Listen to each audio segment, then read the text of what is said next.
So good day everyone. My name is Angeline Manusik and here's our project title to present, which is the Kulitan, Kapampangan Verse Writing System. Together with my group mates, Ignacio Diana Joy, Garcia Plains, Hermogenes Tim Steven, Mercado Ivan, Pamituon Joey, Lintag Darren Joshua, and Delenia Janre. And now let's proceed to the project title we'll discuss by Prince. Project title, Kulitan Kapampangan Burst Writing System. Ang project namin is about sa paggawa ng digital system na makakatulong sa users para gumawa ng kapampangan verses or poems gamit ang kulitan script. Ang main goal ng project is ma-preserve ang kapampangan language and culture gamit ang technology. Instead na mano-manong pagsusulat, pwede nang gumawa, mag-edit at mag-save ng verses digitally. May security features din ang system para maprotektahan ang user data at information. Part 2, Project Contractor. For our project contractor, ginamit namin ang sample company ng Kulitan Tech Solutions. Sila ang responsible sa planning, designing, development, testing, and maintenance ng system.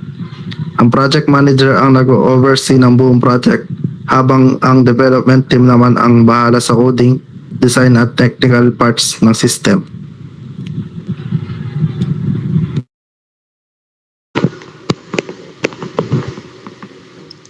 Client or end user, academic institution and Kapampangan communities.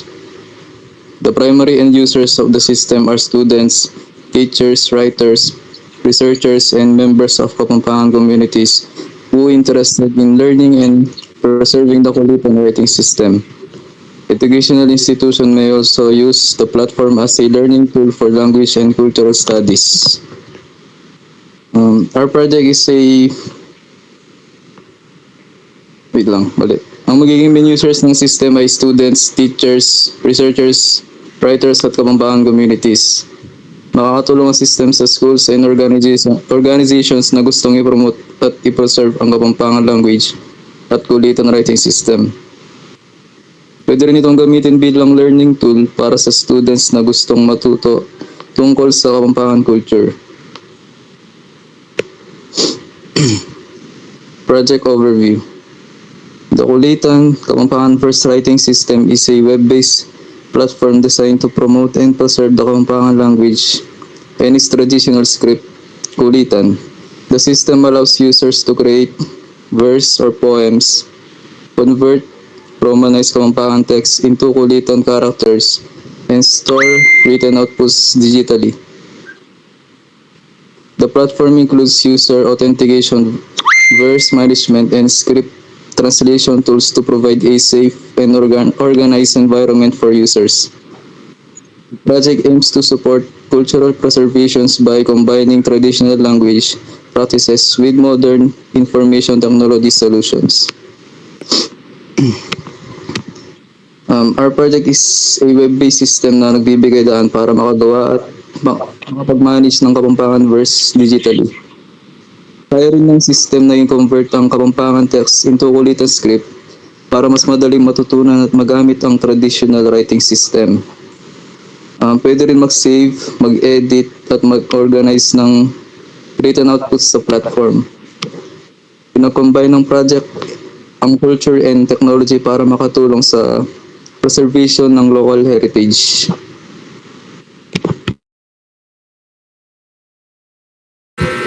Next, baba. Nag-type ka ba? Oo.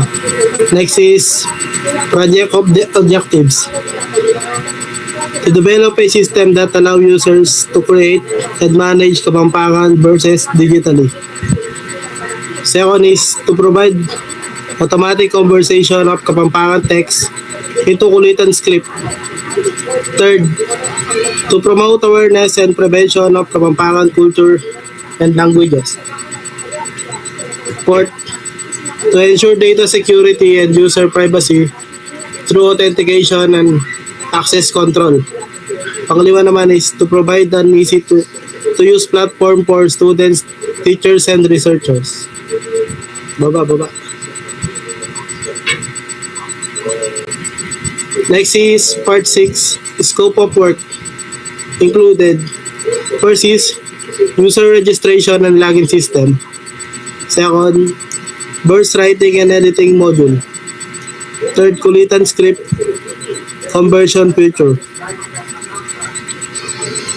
Next is storage and management of saved verses. Next, search and viewing of written output. Next, security features such as authentication and access control.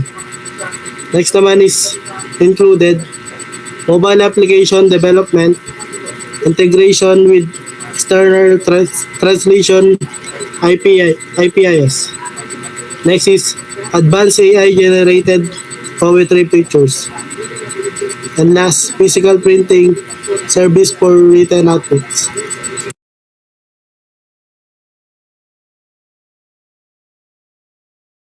Next na.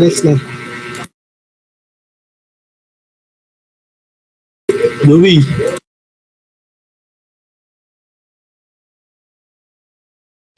May project methodology. Project timeline ka, di ba?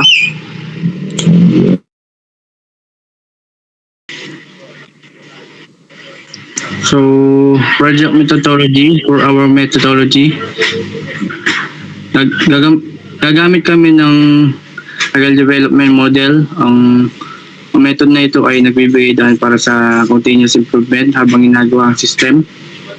Then, una ay planning phase kung saan kinukuha ang requirements at needed information. Sunod ay design phase para sa interface at database structure. Then, development phase kung saan ginagawa ang coding ng system. Then, pagkatapos ay testing phase para ma-check ang errors at functionality ng system. Then, development para ma-launch ang system. At lastly, maintenance para sa future updates at bug fixing. Nasa work breakdown structure or WBS. Ang work breakdown structure or WBS ay ipapakita ng mga tasks na kailangan para matapos ang project. Ito ang kasama rito ang planning, system design, database setup, front and back end development, kulitan converter implementation, security integration, testing, deployment at documentation. Bawat task ay assign na specific members para organize at efficient ang paggawa ng project. Next.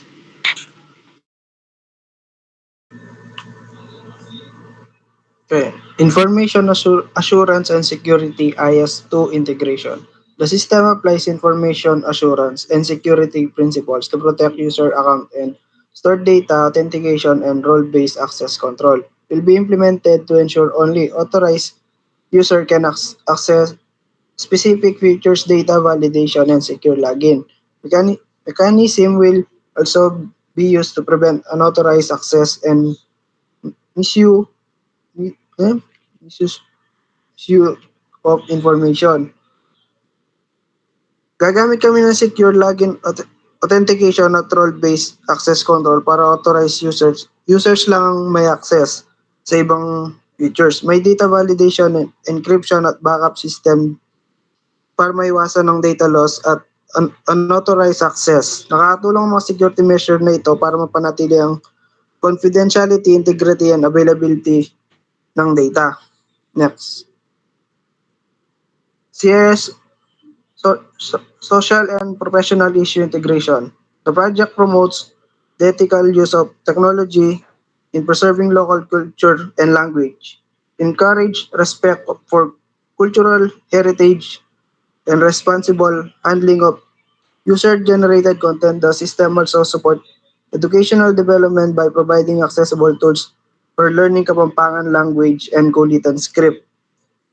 Nakakatulong ang system sa preservation ng Kapampangan culture and language habang nirespeto ang culture identity at user-generate content. Sinisigurado namin na accessible, fair at educational platform para sa lahat ng user. Pinapakita ng project kung paano magagamit ang technology para suportahan ng culture at education.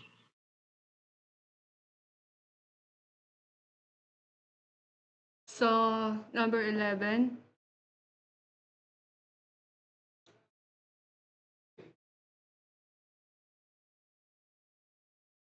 So number 11 is the project manpower requirements, which is the wages. So dito po sa table, which is the position, quality, or the quantity, monthly wages, duration, and the total cost. This section shows the people needed sa project at ang estimated salaries nila. Kasama sa team ang project management, system analysis or analyst, UI and UX designer, front-end developers, and also the back-end, database administrator, QA tester, at documentation specialist.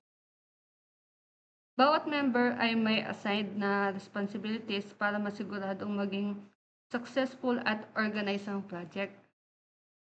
Also, the project timeline. Ang project timeline naman namin ay nahahati sa iba't ibang phases.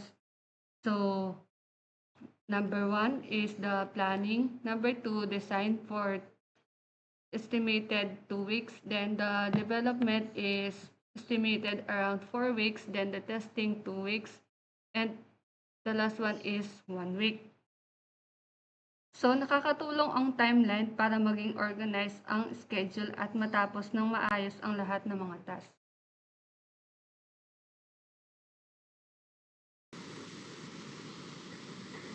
Estimated budget. For the estimated budget, kasama na rito yung system development, cost, manpower cost, at miscellaneous expenses. Gagamitin ang budget para sa software tools, development resources, internet, documentation, at iba pang project needs. Nakakatulong ito para masigurong matapos ng maayos at efficient yung project. For the risk management plan is possible risk include system bugs, incorrect script, conversation, authorized access, and data loss. To reduce this risk, the project will implement secure authentication, regular backups, testing procedures, and data validation technique. Maintenance and monitoring will also be conducted regularly to ensure system reliability. So, bawat project may possible risk at problems na pwedeng mangyari. Kasama sa possible risk ng system yung bugs, incorrect kulitan conversation, data loss, at authorized access. Para maiwasan ito, gagamit ang system ng authentication, backups, at testing procedure at regular maintenance. Makakatulong ang mga solusyon na ito para mapabuti ang reliability at security ng system.